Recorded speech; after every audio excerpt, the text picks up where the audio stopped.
your station 24/7. Radio.co. Making radio.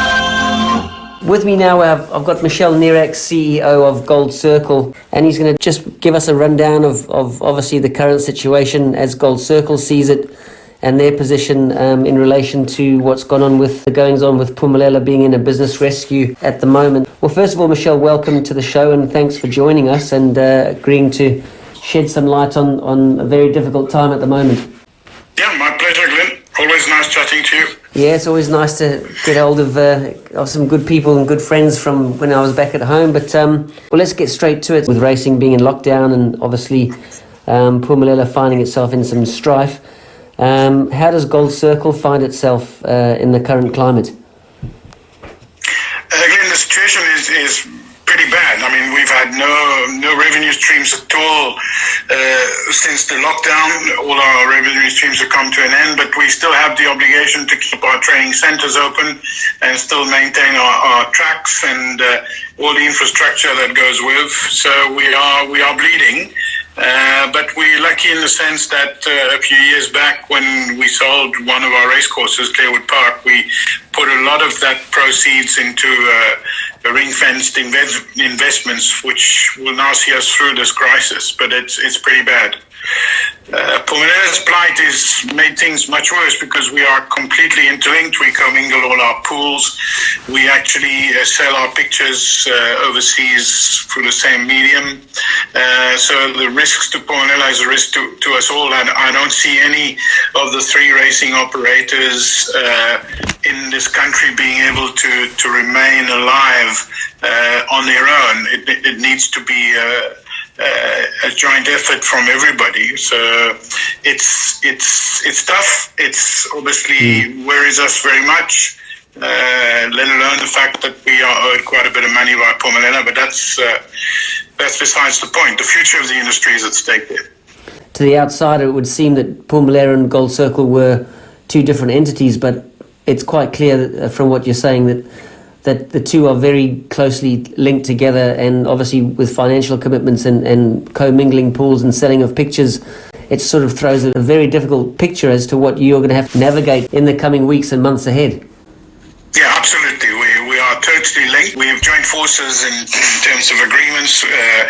All nominations, declarations are done centrally in Durban. All the commingling is done in Johannesburg. All the sales of our pictures overseas to 48 countries go through Phumelela. So we are very, very interlinked. Teletrack, the channel that broadcasts the image here in South Africa and in Namibia and Zimbabwe is actually owned by the three operators. So the demise of one will impact on the other two greatly.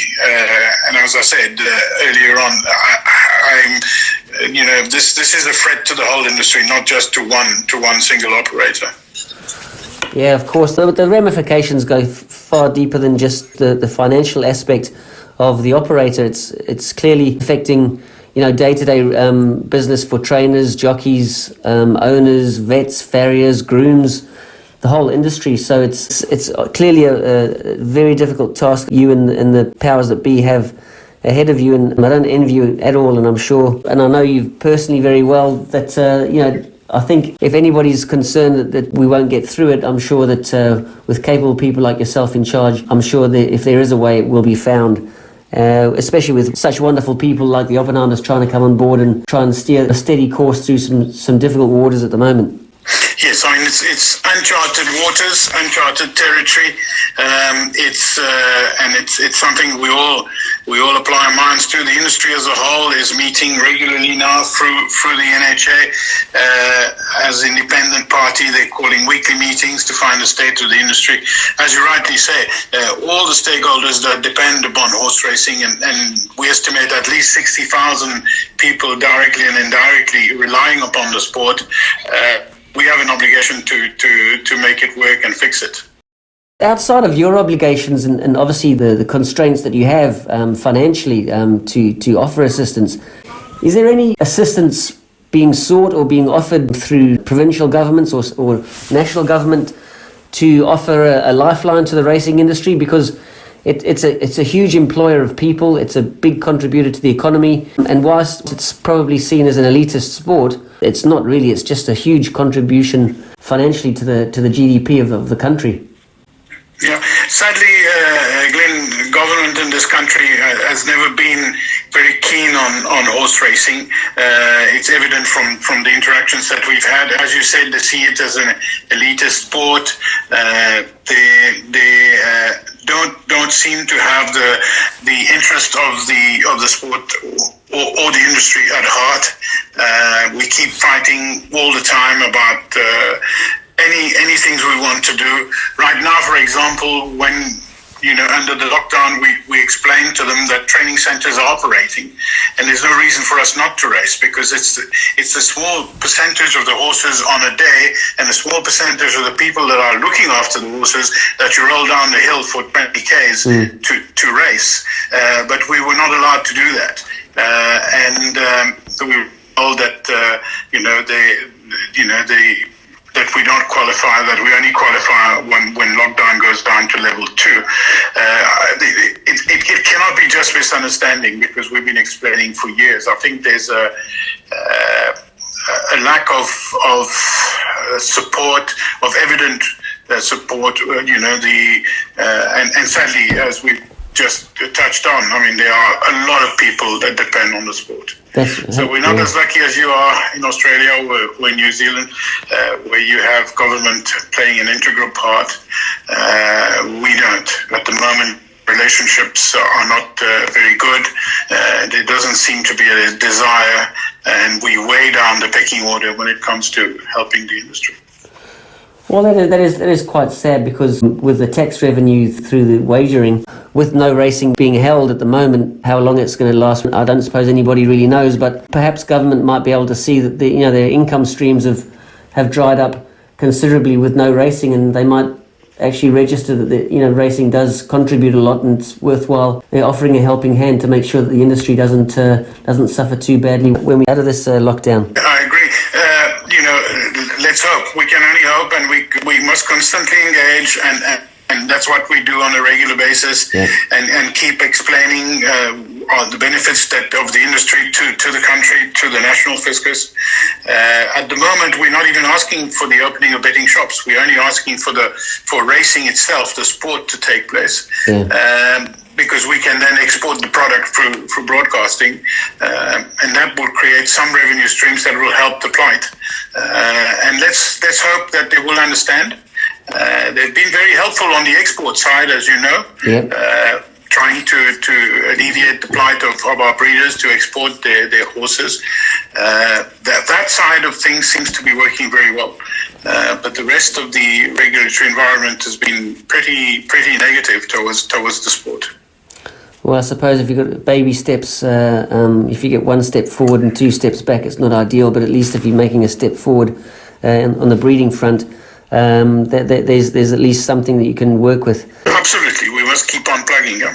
100%, yeah, exactly. And hopefully when racing does resume, sooner rather than later, I believe that the July this year will be run behind closed doors. Is that something that's been thought of long and hard? Absolutely. I mean, I think there's a few reasons for that. Obviously, the one is that called Circle. We are responsible people, and we won't take a risk whatsoever of spreading the virus at all. So a large gathering of people does tend to do that. We've decided that it's not worth the risk. And secondly, we've been told time and time again by the authorities here that we're going to hit our peak during the winter months, which is July and August, as you know, and the likelihood of being allowed large gatherings is pretty slim. And thirdly, the planning of the event is something, it's such a big event that the planning takes a long time, and to keep everybody on hold now saying, well, we don't know. We made the call. Let's do the right thing. Let's try as much as we can to hold the event. It's an event that's actually survived 2 world wars. It's it's got a long history, and let's try and have it on. We have applied for permission to race behind closed doors. It has not been granted at the moment under lockdown 4. We're going to apply again when lockdown 3 is in place on the 1st of June. But we only really qualify to race with a lot of social distancing and all the measures, the safety measures that will be necessary under lockdown 2, which is likely to be the 1st of July. So we made the call, Glenn, and I think it's the responsible thing to do, the right thing to do. We've got a very vulnerable population in this country, and we need to do our best not to help the spread of that virus. So sadly for this year, it'll be broadcast only if we allow to race, and hopefully we'll be back to normality in 2021.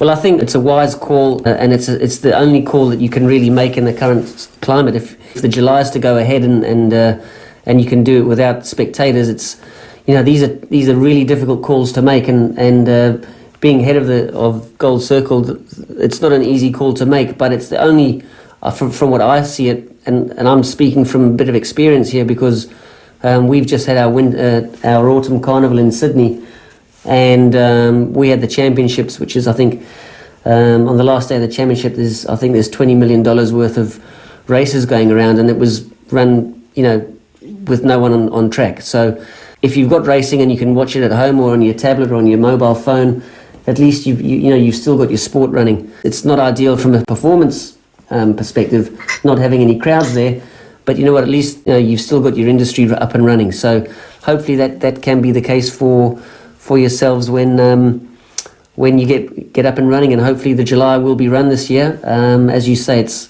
survived 2 world wars, and hopefully we can survive this as well.